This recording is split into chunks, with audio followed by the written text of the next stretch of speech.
Hi friends, welcome back to the Enchanted Stay, where we talk Stray Kids and break down the building blocks of fantasy stories. And today we're talking villains. Because a good villain doesn't just oppose the hero, they define the story. Whether you're a reader who loves analyzing characters or a writer trying to craft a villain that actually hurts, today we're breaking down 5 classic villain archetypes, how they function in fantasy, and why they're so effective. And yes, we'll talk about why some villains feel unforgettable and others fall flat. So grab your sword and light stick and let's talk villains.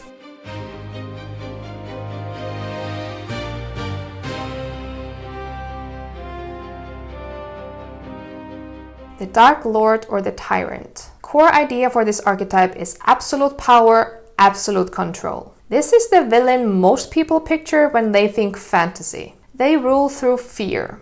They often sit at the top of a rigid hierarchy, and their existence creates the entire conflict of the world. Key traits: wants domination, order, or conquest. Represents oppression or stagnation. Often symbolic. Often more than just a person. Examples include Sauron from Lord of the Rings, the Darkling from Shadow and Bone, and the Snow Queen from the original Hans Christian Andersen's fairy tale versions. Why it works.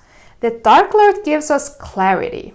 The stakes are obvious. The world cannot heal until this villain falls. Plot twist angle. Modern fantasy often subverts this by giving the tyrant a tragic origin or revealing they're not the true power behind the throne. The Corrupted Idealist. The core idea of this archetype is that they wanted to do good once. This is the villain readers argue about endlessly. They believe they are right. They may even be right about the problem, just catastrophically wrong about the solution. Key traits. Justifies cruelty for the greater good.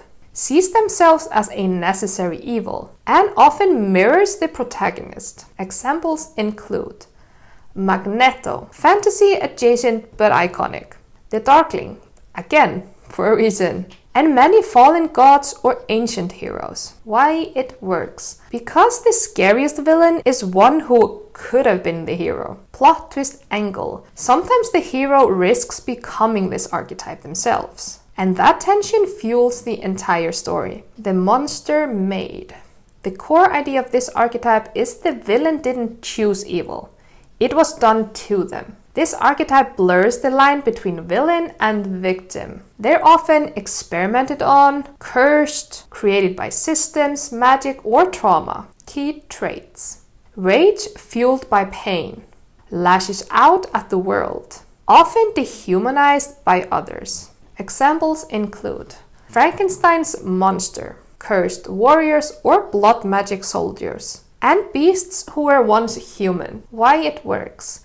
It forces readers to ask who is really at fault here. Plot twist angle. Sometimes the true villain is the society that created them, not the monster itself. The manipulator or the puppet master. The core idea of this archetype is control without visibility. This villain rarely gets their hands dirty. They pull strings. They whisper.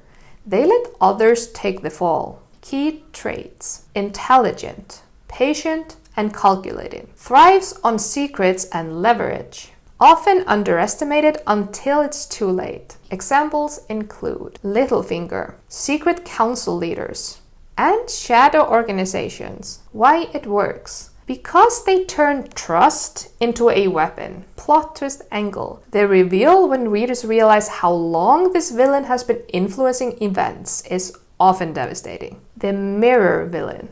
The core idea of this archetype is that it could have been me. This villain reflects the protagonist's path if they had made different choices. Key traits. Similar background or powers to the hero. Represents a warning, not just an obstacle.